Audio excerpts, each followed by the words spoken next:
Welcome to the October 1st, 2020 Board of Zoning Appeals meeting. We'll call the meeting to order. To start out, we're going to do a roll call vote. That way we don't have to go through each name after each item. So I'm going to start with Gillian. You just need to hear. Correct. Present or absent? Present. Awesome. Jeff? Present. Frank Jones, I know he's going to be absent. Joel Tomlin? Present. And Jonathan Langley, present. So the first item for tonight is consideration of Resolution 2020-187, a resolution declaring that the Board of Zoning Appeals members shall meet on October 1st, 2020, and conduct its essential business by electronic means rather than being required to gather a quorum of the members physically present in the same location, because it is necessary to protect the health, safety, and welfare of Tennesseans in light of the COVID-19 outbreak. Do I have a motion? Move to approve. So motion made by Gillian. Do I have a second? Second. So I think I heard Joel for the second first there. So going through each member, Gillian. Aye. Jeff. Aye. Joel. Aye. And Jonathan, aye as well.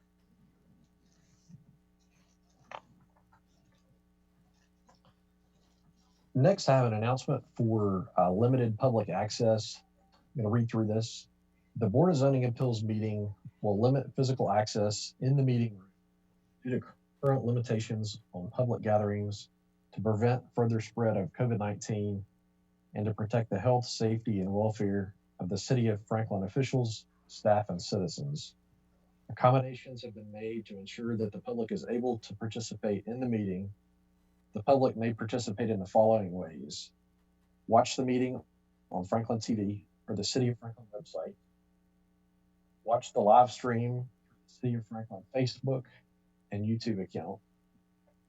The public may call into the meeting by calling 1-312-626-6799 with a meeting ID of 931-0661-4240 with a password of 026079.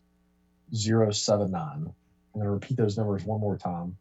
So the main number is 1-312-626-6799. The meeting ID is going to be 931-0661-4240. And the password is 026079. Callers will be unmuted and given the opportunity to comment during the meeting at specific times if they call in on that number and enter in that meeting ID and password. Limited viewing will be available in the lobby of City Hall to watch the live video. And finally, the public may email comments to planningintake@franklintn.gov to be provided in full to the BZA and included in the minutes, but not read aloud in their entirety. Comments will be accepted until noon.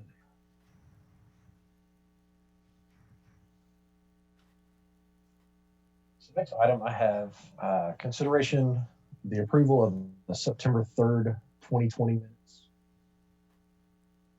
Do I have a motion? Motion to approve. I have a motion made by Jeff. Do I have a second? Second. And a second by Gillian. So going through the vote, Gillian. Aye. Jeff. Aye. Joel.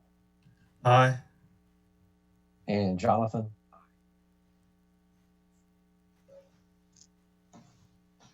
Next, we'll go to staff announcements, if that's okay, Kelly. Thank you, Mr. Chair. I have a couple staff announcements for BZA members. The first is that our Middle Tennessee section of the American Planning Association is going to be offering a free virtual training on Friday, November 13th from 8 a.m. to noon. As required by state law, every BZA member must complete 4 hours of continuing education before the end of the year. So please mark that date on your calendars. I've sent you an email about it. It will also be recorded so that you can watch it at a later time if that particular date doesn't work for you. But let me know if you need additional information, and we'll be sending out registration details once we receive them. The second announcement is that we are going to continue with electronic meetings for the next few meeting dates as permitted by the state. So next month, we'll be adjusting them slightly for a more hybrid approach. And the plan will be to allow social distanced public commenting in City Hall, where the public may line up outside the boardroom and be permitted to enter a few at a time to speak into the boardroom podium computer that's connected to the Zoom meeting. We'll still continue to receive comments by phone and email prior to the meeting as well.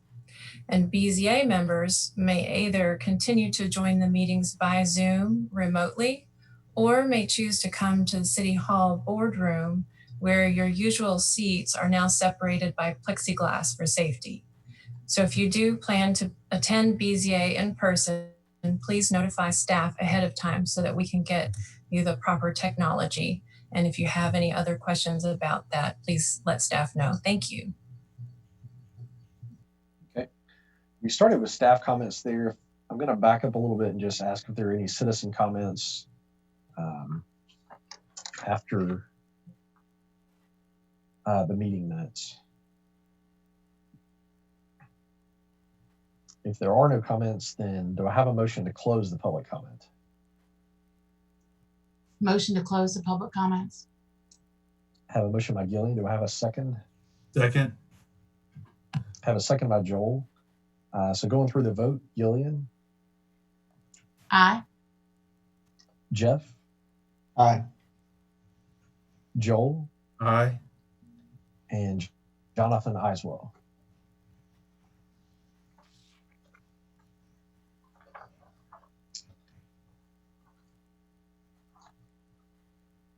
All right, so moving on to item 1 on the agenda tonight is going to be, it's an appeal of an administrative decision regarding an interpretation of the floodway fringe overlay district boundaries based on a Federal Emergency Management Agency letter of map revision based on fill for the property located at 770 Jordan Road. Staff? Thank you, Mr. Chair. The applicant is requesting an appeal of administrative decision to interpret the city's FFO boundaries for the property located at 770 Jordan Road in the Ranco Farms subdivision. The request is based on the letter of map revision based on fill document issued by FEMA on October 25th of 2019. The zoning ordinance states that the FFO boundaries shall coincide with the boundaries of the 100-year floodplain, excluding floodways, as adopted in section 17.6, floodplain protection. This request is for the BZA to interpret the FFO boundary based on the FEMA-approved floodplain boundary change as identified in the LOMAR-F. Thank you.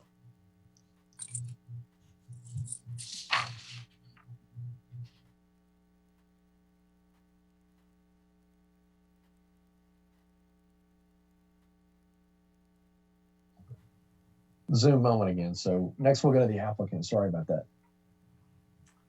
Hey, my name is Wes McGill with Reagan Smith. Can everybody hear me? All right. So I'm a civil engineer with Reagan Smith. We're representing Al and I are the owners of the Mallory Green office building and development on 770 Jordan Road.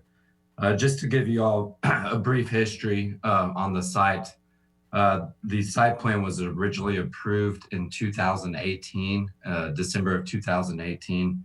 And as part of that, there were some issues that occurred in the past with some mass grading in the late 90s, early 2000s. We're not sure of the exact date. And part of this request was fixing some of the issues that had occurred in the floodway And so we corrected those issues and working closely with staff to come up with this solution. And by doing so, it modified the floodway fringe overlay boundary slightly. And that was approved by staff at site plan level and constructed and as-built. And we confirmed that the current conditions do match the approved site plans.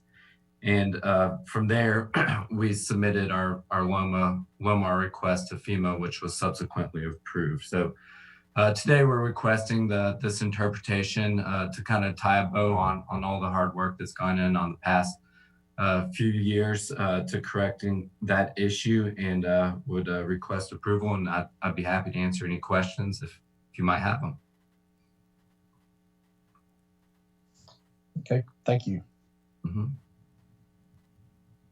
Are there any citizen comments at all on this item?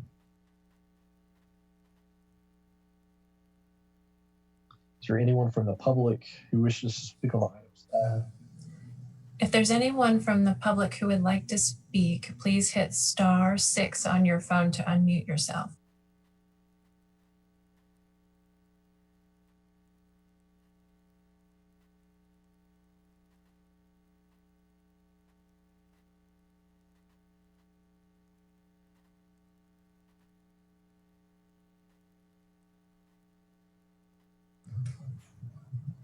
It doesn't look like anyone would like to speak.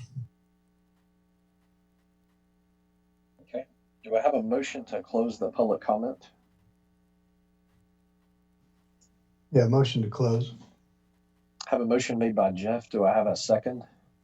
Second. A second by Gillian. So going through the votes individually, Gillian, Aye. Jeff, Aye. Joel, Aye. and Jonathan, aye. Do I have a motion on this item? I'd like to make a motion to approve based on the fact that it meets the conditions of the new map for FEMA.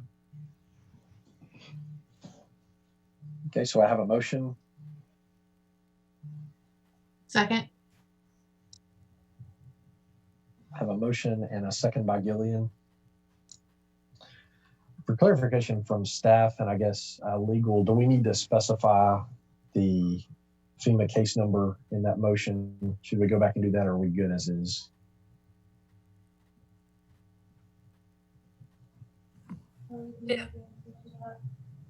Bill, do you have a comment on that? I think it's fine the way it's worded. Okay, perfect. In your packet, you have two options, approve and disapprove, and it tells you what they are. Okay, perfect. So I have a motion and a second. So going through each vote now, Gillian, Aye. Jeff, Aye. Joel, Aye. and Jonathan, aye as well. So item passes unanimously.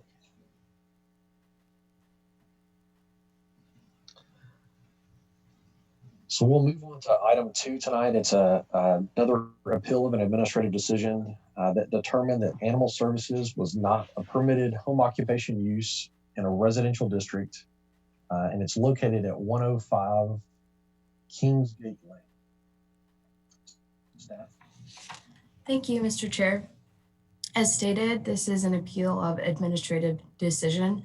The BZA is tasked tonight with determining whether to uphold or overturn the staff determination that Animal Services is not a permitted home occupation use in the PD district. On July 28th, the applicant submitted a zoning certification and determination letter of request for the property located at 105 Kingsgate Lane to the Building and Neighborhood Services Department. On August 6th, the zoning enforcement officer issued a zoning certification and determination letter stating that the subject property was zoned PD and listing the permitted home occupation uses in the PD zoning district. The letter further stated that Animal Services is not a permitted home occupation in the PD zoning district. Indoor animal services is defined as a facility that regularly offers to the public indoor pet care services for companion animals, such as veterinary services, daycare, overnight boarding, grooming, or training for a fee. The applicant then applied for an appeal of administrative decision with the intent of allowing their home occupation use within the PD district. The BZA must determine whether or not there was an error in the determination made by the Building and Neighborhood Services official. For the record, staff has received one letter in opposition to the item, and that letter has been passed along to the BZA and will form part of the meeting minutes. I will now hand it over to Shanna McCoy, the zoning administrator, to comment on how Building and Neighborhood Services staff arrived at its determination. Thank you. Thank you, Kelly. Good evening, everyone. Being a zoning enforcement officer, Alex Bearden did receive a zoning determination letter request for a home occupation from the applicant. The requested home occupation consisted of a dog grooming business. Mr. Bearden and I discussed the request, and my determination as zoning administrator was that dog grooming is not an approvable home occupation per section 5.2.7H and section 5.1.4K of the zoning ordinance.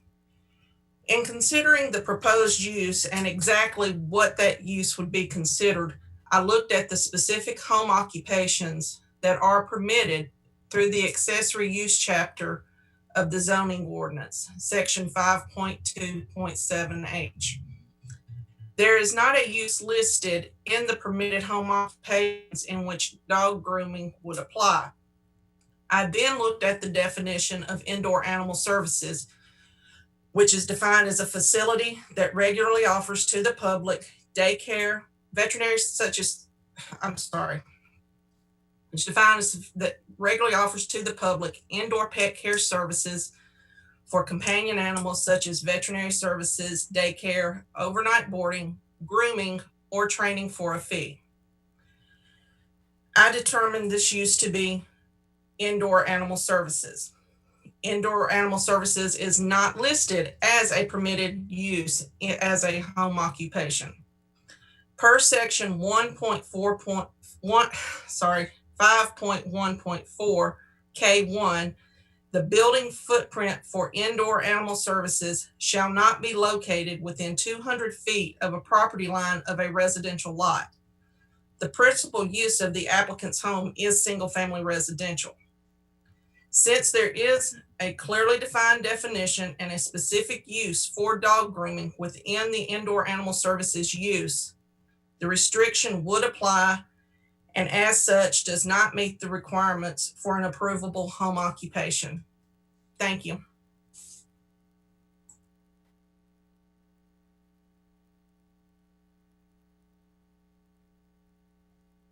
Thank you, staff. So next we'll go to the applicant. If you guys would like to unmute and speak. Hi, I'm Dana Johnson. This is Philip. He's co-owner of the property with me. I am aware that there are a lot of not acceptable things to do in your house as for dog care, like daycare and things like that. But I don't think that dog grooming would really affect the neighborhood at all. I noticed that human daycare is an acceptable home occupation, and I don't think that dog grooming is going to be any more traffic or anything like that. The dogs wouldn't be free to be outside barking or anything like that. So I really don't see a reason why it shouldn't be accepted. It will be also small dogs only, so they won't be here for very long. It's just going to be a low volume, low stress, simple, small business.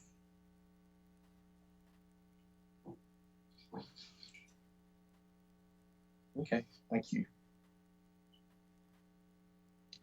So next I'll open it up to public comment. Are there any citizen comments? And staff, just like last time, I'll ask if there's anybody on the phone line as well. anyone would like to speak, please hit *6 to unmute yourself, but I don't believe that anybody is on the line.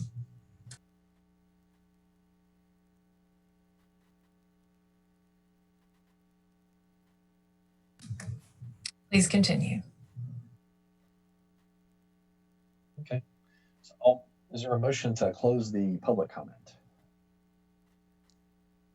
Motion to close the public comment? Motion made by Gillian. Is there a second?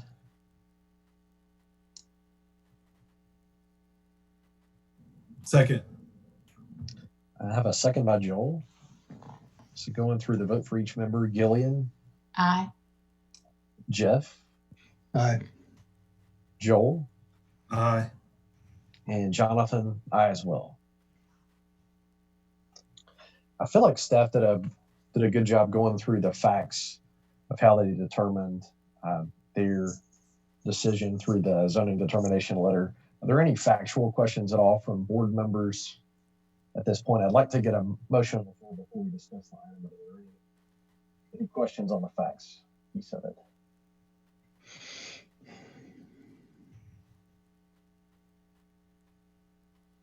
Okay. Seeing none, do I have a motion on this item?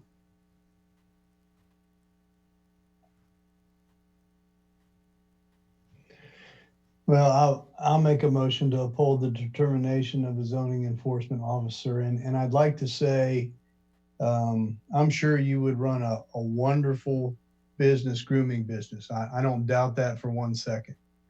Unfortunately, you are not the first, nor will you be the last that has come and asked for a variance. That's why we have all these groomers all over town that have went and borrowed money and built expensive places to take care of their business outside of the zoning that you live in. I looked at your house. It's a beautiful house. I don't think there's anything wrong with anything you're doing other than the fact it's just not allowed. So, So I have a motion. Is there a second?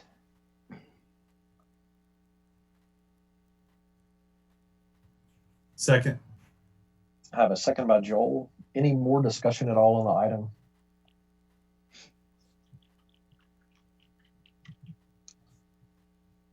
I think for me, I'll echo what Jeff said. I think we're looking at an appeal of an administrative decision. So we're looking at what's in the zoning ordinance, what's permitted and what's not.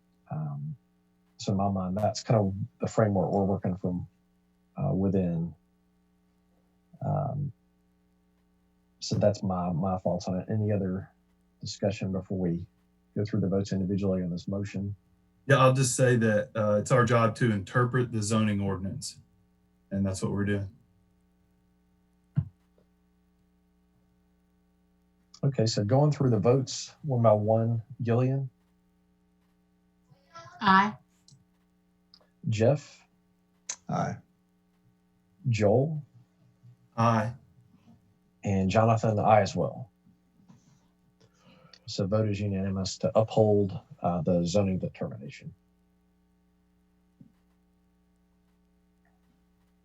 So finally, do I have a motion to adjourn? Motion to adjourn. Motion made by Jeff. Do I have a second? Second. I have a second by Gillian. Going through the votes individually, Gillian, Aye. Jeff, Aye. Joel, Aye. and Jonathan, I as well. So thank you, staff, and thank you, applicants as well. That concludes the October 1st, 2020 Board of Zoning Appeals meeting. Thank you. Thank you. Night.